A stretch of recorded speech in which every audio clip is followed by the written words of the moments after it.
One thing I learned at Mohawk College was my problem solving.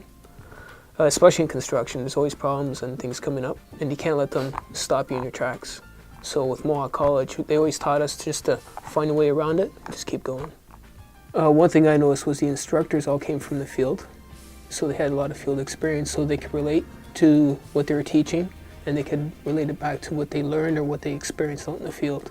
And that makes a huge difference, because when you come out of college after, you're aware of what you were taught book-wise, but then you're also aware of someone else's experience and how they dealt with them. I'm currently involved with Local 18 Carpenters Union. I'm an active member. I go to their monthly meetings. I support them at all the functions that they have, their Labor Day parade. I'm also a part-time instructor at the local union, where I teach apprentices or even journeymen blueprint reading and construction instruments, which are levels in it. And I feel that the more you put into it, the more you get out of it. That's why I enjoy working with the union, because then you see these people growing, you see them learning everything else too. So. Without Mohawk College, I wouldn't be here.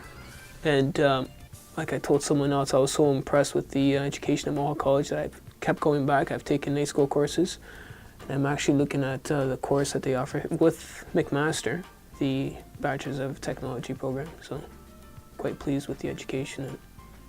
Ted finished at the top of your class in the CET program, but he also is a full-fledged journeyman carpenter. And so Ted brings along with him a lot of field experience, a lot of hands-on field experience. People regard him personally as a nice fellow, well-adjusted, but focused. He's driven to accomplish whatever the task at hand requires. Congratulations, Ted, on this achievement. We're proud of you here at Barclay and think that you're deserving of it. I know it's a competitive field, and look forward to future years of success and fun while we're at it. He was a first-year apprentice, but I realized he had quite a bit of education behind that. But one of the first nights I worked with him, I asked him if he could tackle a door. Hanging a door is kind of like a journeyman's job, and he said, "Yeah, I'll take a stab at it." And he went along and he handled it very professionally. And I said, "That's not the first time you've hung a door."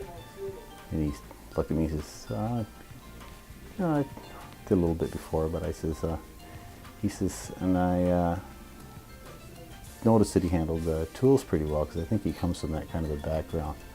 And I said, I can tell by the way you handle things that this, you're past beyond a first-year apprentice." And he says, "Oh, I watch Bob Vila a lot." So that was kind of like one of the first experiences I had with him, and kind of, I knew I had a little more than, the average guy starting out. I would like to congratulate Ted and say it's been a real pleasure working with somebody that takes a real joy in doing a good job.